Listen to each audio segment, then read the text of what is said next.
Hello friends, welcome back to your channel let's learn English. कैसे हैं आप सब। आज की इस वीडियो में मैं आप लोगों के लिए लेकर के आई हूँ कुछ ऐसे वर्ड्स जिनको यूज करने में हमें बहुत प्रॉब्लम आती है, जो ग्रामर में बहुत ही ज्यादा यूज होते हैं लेकिन हम उसको यूज नहीं कर पाते। हमें समझ नहीं आता है कि उसका इस्तेमाल हम करें तो करें कहाँ। तो आज वो मैं आपको बताने वाली हूँ, वो भी बहुत ही सरल भाषा में, बहुत ही इजी तरीके से।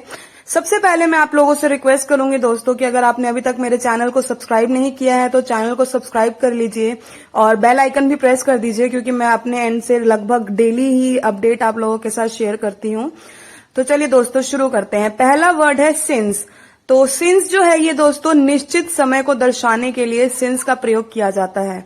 जब हम कोई एक फिक्स टाइम बता देते हैं, जैसे एक एग्जाम्पल है सामने आपके कि मैं सुबह 10 बजे से पढ़ाई कर रहा हूँ। मैं सुबह 10 बजे से पढ़ाई कर रहा हूँ, तो 10 बजे यहाँ पर एक स्पेसिफिक निश्चित टाइम बताया हुआ है कि 10 बजे से ही पढ़ रहा हूँ। तो दोस्तों इसका इंग्लिश में हुआ I am studying since 10 o'clock। Since 10 o'clock क्यों? क्योंकि यहाँ एक निश्चित टाइम, एक स्पेसिफिक टाइम बताया गया है कि इस टाइम से ही मैं पढ़ रहा हूँ। ठीक है फ्रेंड्स, तो इसीलिए जहां भी एक स्पेसिफिक टाइम, एक फिक्स टाइम बताया गया हो कि ये काम इतने बजे से शुरू हुआ है या इतने बजे का काम है, इतने बजे से कर रहे हैं, तो वहां पे हम इसको यूज करते हैं सिंस को। ठीक है फ्रेंड्स, अब चलते हैं दूसरे पे। दूसरा है दोस्तों ऑन।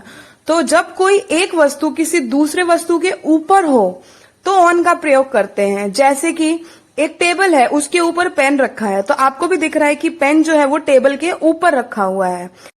ये एक चीज के ऊपर दूसरी चीज रखी हुई है। पेन जो है वो टेबल के ऊपर रखा हुआ है। तो जो पेन टेबल पर रखा हुआ है, तो इसको हम इंग्लिश में किस तरीके से बोलेंगे? इसको हम बोलेंगे pen is kept on the table. Pen मतलब आपको पता ही है क्या होता है। केप्ट मतलब रखा हुआ है, ऑन द टेबल मतलब के ऊपर। अब तीसरा है दोस्तों ऑन टू। ऑन टू इसका भी बहुत बार यूज आता है हमारे ग्रामर में, लेकिन इसका कहाँ यूज करना है वो हमें नहीं समझ में आता है।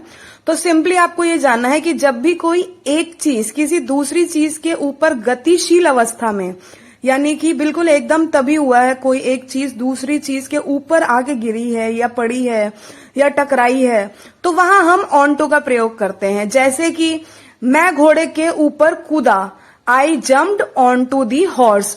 तो आपने देखा कि जो घोड़ा था वो एक जगह पे खड़ा था और जो इंसान था वो उसके ऊपर कूदा। तो एक चीज जो रखा है उसके ऊपर दूसरा जो चीज आई है वो एक रनिंग कंडीशन में आई हुई है, चलती हुई कंडीशन में आई हुई है, इसीलिए यहाँ पे ऑन टू का यूज होता है। या बिल्कुल जब ही आई है, तुरंत ही आई है, उसी टाइम, तो यहाँ पे हम ऑन टू का यूज करते हैं। अगला है हमारा दोस्तों ऑफ। OFF of.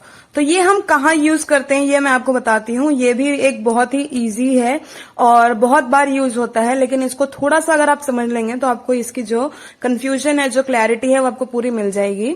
तो इसमें क्या होता है कि जब भी कोई एक चीज दूसरी चीज से अलग होती है, ठीक है, जैसे हमने ऑन टू में किया कि वो जबी के जबी एक चीज दूसरी चीज से आके टकराई या उसमें आकर के मिली, तो हमने वहां ऑन टू का यूज किया था। वहीं इसका ऑपोजिट है ऑफ। तो जब कोई एक चीज दूसरी चीज से जब ही अलग हो रही होती है तो वहां हम ऑफ का यूज करते हैं। चलिए इसको एक एग्जांपल से समझाती हूँ दोस्तों। बंदर पेड़ से कूदा। तो बंदर जो है वो पेड़ से जस्ट अभी अभी, बिल्कुल अभी अभी अलग हुआ है, तो इसको हम इंग्लिश में बोलेंगे the monkey jumped of the tree. Of the tree बिल्कुल एकदम अभी अलग हुआ है ना, तो यहाँ पे हम इसीलिए ऑफ का यूज करते हैं। OFF वाला ऑफ का। ऑफ का मतलब बंद होना भी होता है, लेकिन यहाँ पर ऑफ का जो यूज हो रहा है फ्रेंड्स, वो किसी एक चीज से दूसरी चीज के अलग होने पे यूज हो रहा है। तो ये थे 5 ऐसे वर्ड्स फ्रेंड्स जो हम बहुत बार यूज करते हैं ग्रामर में, लेकिन कंफ्यूजन हमेशा बनी रहती है कि ये कहाँ यूज करना है, कहाँ यूज नहीं करना है। तो आई होप थोड़ी सी क्लैरिटी आप लोगों को मिली होगी।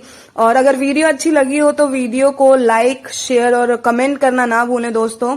और कोई भी आपका फीडबैक हो, कोई क्वेरी हो, कोई क्वेश्चन हो या किसी तरीके का कोई भी कंफ्यूजन हो, तो आप बेझिझक मुझे कमेंट करके पूछ सकते हैं, मुझे बता सकते हैं।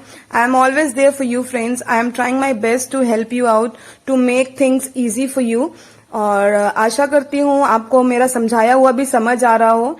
और अगर समझ आ रहा हो तो फ्रेंड्स प्लीज चैनल को सब्सक्राइब कर दीजिएगा, क्योंकि मैं अपने एंड से डेली कोशिश कर रही हूँ। बाई चांस ही कोई ऐसा दिन जाता है जब छूट जाता है, अदरवाइज मैं डेली ही कुछ ना कुछ आप लोगों के साथ शेयर करती हूँ जितना पॉसिबल हो सकता है। So bye friends, have a good day, take care, keep supporting.